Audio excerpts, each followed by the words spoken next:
Aliás, eu quero falar que depois da fuga de Carla Zambelli do país, os ministros do Supremo não acreditam que o ex-presidente Jair Bolsonaro seguiria a mesma estratégia.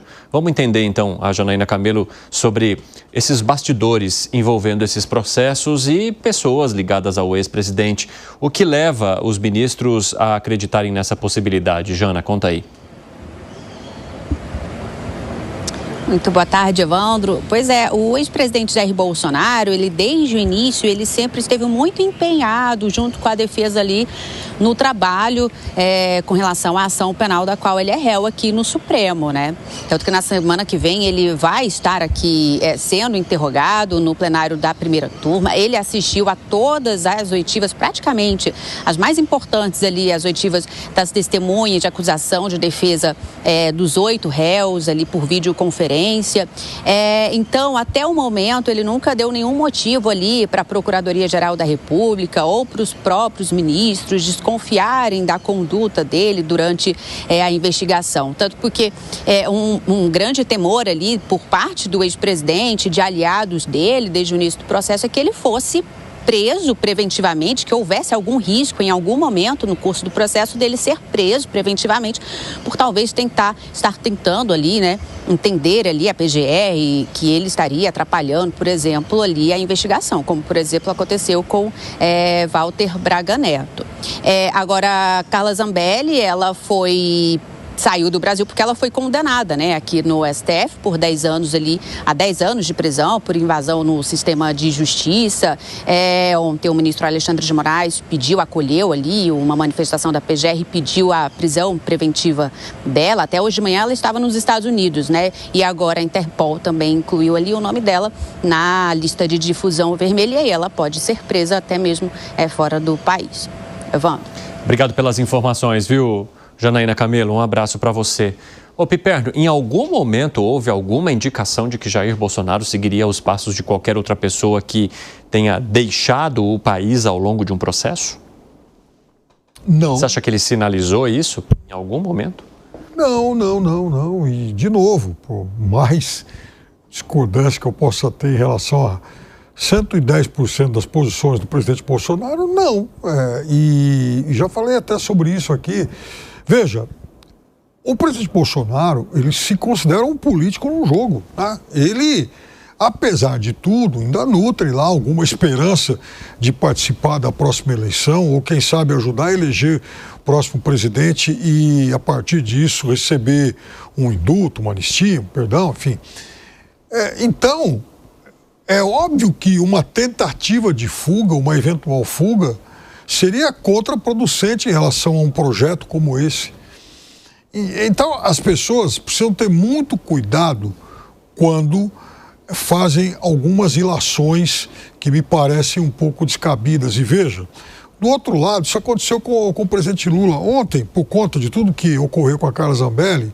Resgataram uma capa da revista Veja, 2017, eu até retuitei isso, falando que o presidente Lula planejava fugir e pedir asilo na Itália. Vejam só que coisa engenhosa.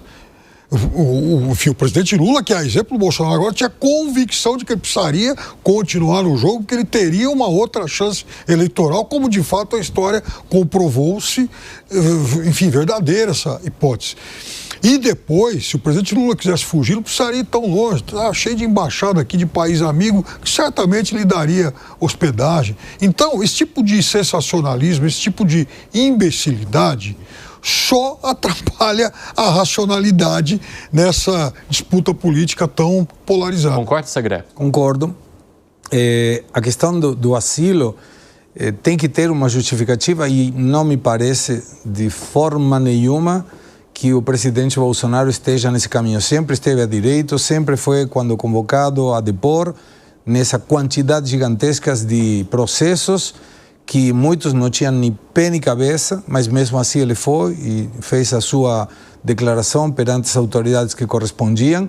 Estará certamente agora perante o Supremo Tribunal Federal defendendo a sua posição e isso é parte do processo jurídico, está certo. Alguém acusa, tem que ter o devido processo legal. Só um comentário a respeito de ontem, que eu falei que invejava a possibilidade de Piperno falar a respeito de Carla Zambelli como uma criminosa. Isso não é. Eu acho que você deveria falar que foi um engano e que isso poderá... Porque não tem trânsito em julgado. Não. E se eu coloco que qualquer corrupto que foi sentenciado em várias instâncias e eu trato ele de corrupto, eu posso trazer um problema para a emissora e para mim. Por isso que eu não falo de jeito nenhum. Quando não tem trânsito julgado, pode ser uma adjetivação que não corresponde. Vai ter trânsito julgado se o presidente Cristiano Zanin, da primeira turma, aceita a urgência do Alexandre de Moraes, confirma a sentença que foi colocada pelo Alexandre de Moraes e recursada pela sua defesa, e aí sim terá trânsito julgado. Pelo que a Constituição disse, todo mundo é inocente até trânsito em julgado. E como você tratou a Carla Zambelli, que eu não tenho nada a ver, é apenas um comentário, eu acho que está errado tratar alguém quando a outra parte não pode tratar de corrupto a quem já foi sentenciado. Faltam apenas o julgamento dos embargos. Os embargos, eles não têm, não tem o poder de, por exemplo, anular, por exemplo, o julgamento. E não é isso que está. É apenas uma recomendação. No sentido de que ela vai permanecer condenada, você quer dizer? Pode até ser, mas até não ter trânsito julgado, se qualquer um de nós trata um corrupto, mesmo sentenciado em 3 instâncias de corrupto, estaria errado, porque não tem trânsito julgado. Não podemos falar, por exemplo, de Sérgio Cabral. Ele, até não ter trânsito em julgado, ele está na sua cobertura dando um monte de coisas. É diferente da Carla Zambelli. Eu sei. Ele não passou da segunda instância. Tá certo, mas o que disse a Constituição é trânsito em julgado. Até não ter trânsito em julgado, nós não podemos falar que uma pessoa é criminosa, corrupta ou tal. É apenas uma informação. Vai lá, Zé. Não há nenhuma evidência disso, mas eu devo dizer que eu senti sinais ali de que o grupo se sentiu muito incomodado com essa fuga de Carla Zambelli e ouvi uma frase: isso aí vai prejudicar a gente. Era a frase no sentido de que poderia levar ministros do Supremo a serem mais rígidos e tal, com medo exatamente de uma fuga em massa. Mas, na verdade, o que houve foi um recrudescimento do Supremo e rápido, exatamente para dar uma sinalização aos que estão sendo julgados de que não haveria possibilidade de ficar livre de cumprir uma possível pena. A Carla Zambelli não realmente, tecnicamente, ainda não é condenada, transitada em julgado, por isso estava em liberdade. A prisão dela é preventiva, né? Para evitar que ela deixe de cumprir a pena, mas no caso do ex-presidente Jair Bolsonaro e o grupo, eles são apenas réus, né? Vão prestar o primeiro depoimento, está na fase de instrução, vão prestar o primeiro depoimento, eles como réus, na segunda-feira, então é totalmente diferente. Mas a gente sabe que esse julgamento ele envolve política agora política externa, né? E política interna e jurídico também, é um conjunto. Então, uma ação assim de alguém ligado ao grupo como Carla Zambelli, né, poderia, foi o raciocínio, né, levar os ministros, os juízes a entenderem que o grupo não estava disposto a cumprir uma possível pena. Lembrando que esta é uma parte, é um argumento forte para uma prisão preventiva. Agora, 4h24, quem nos acompanha pela rádio, um rápido intervalo, daqui a pouco vocês estão de volta. Nas outras plataformas seguimos. Vai lá, Piperno, e depois, Gani, você já arremata também, por favor. Não, rapidamente, se um réu é condenado em primeira, segunda, terceira instância, mesmo no caso da Carla Zambelli, ele pode fazer uma viagem ao exterior desde que peça autorização para a justiça. O presidente Lula era alguém julgado, condenado em primeira instância e foi aos funerais do Fidel Castro, mediante autorização da justiça, foi lá, ficou 3, 4 dias e voltou.